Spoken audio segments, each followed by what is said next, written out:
Hello everyone, and wishing you a wonderful and blessed spring equinox. I've been contemplating the equinox quite deeply.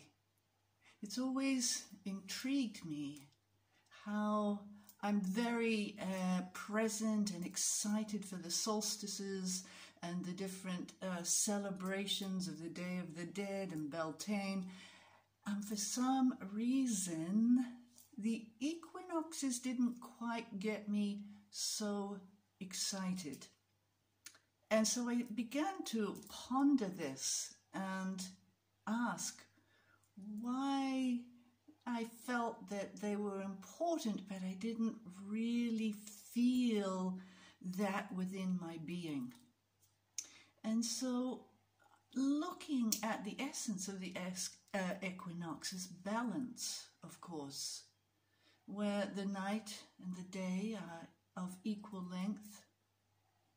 The sun and the moon are equal in giving of their light. And I started to look at other senses of balance, because balance in our English language is used so often and in so many different ways. To start, there is that sense of balance of an emotional and mental stability. So balance is this stability.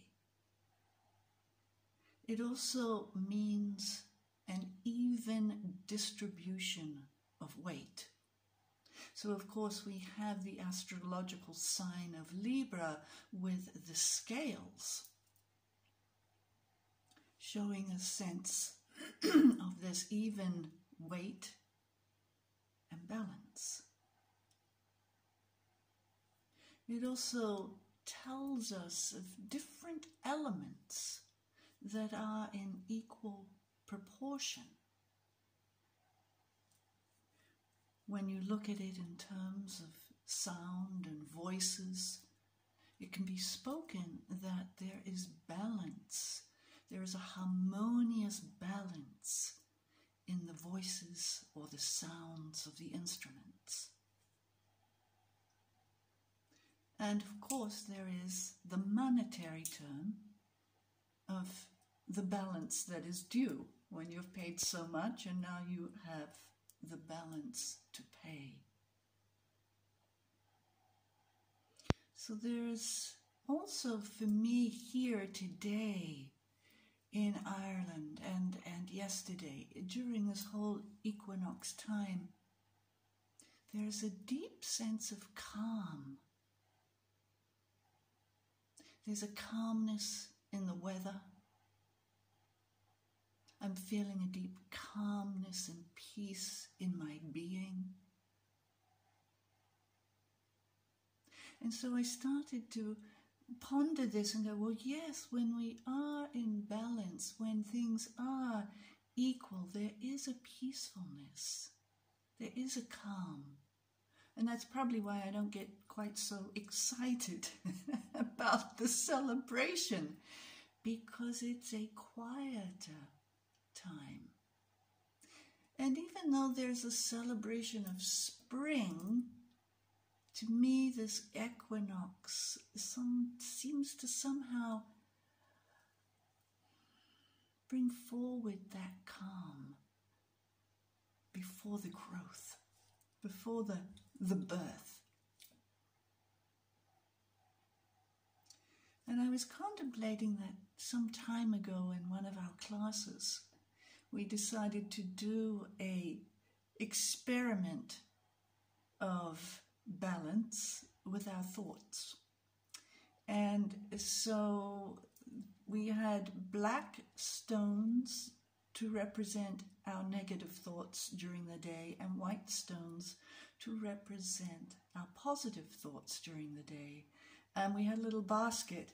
And so every time a negative thought flowed through us, we put a black stone in the basket.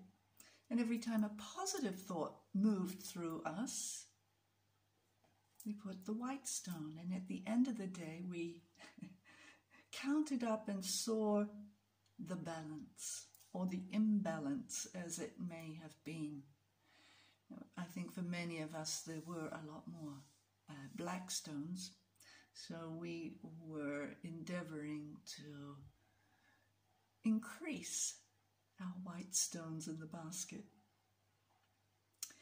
And so as we are moving into the spring, we are going to be looking at life's generosity. How is life generous to us? How is it being generous in the past? And even if we're going through some bleak times, can we hold fast? Can we trust? Can we remember and know that life is generous? So we're going to be pondering this in a class coming up, Trusting in Love. And this generosity is actually one of the wisdom aspects from the Book of Wisdom.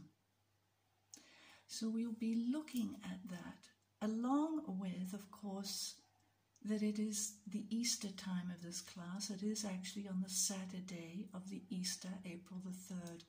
So we're going into the womb and the tomb to meet Yeshua and to see what he has to say about balance, about life's generosity. What did he know about that in his life? How did he live it? Or how did he not feel it at times? And what does he want to convey to us today in that depths of the wisdom of the generous womb tomb? So I welcome you to join us April the 3rd from 2 to 3:30 p.m. Eastern Time, where we will explore life's generosity and also that generous nature of our eternal life, our eternal nature generously flowing through us at every moment. Can we recognize this and sit more deeply in it? So I welcome you to join, and I wish you a blessed equinox time of balance, of calm, of peace, of equanimity. Shalom.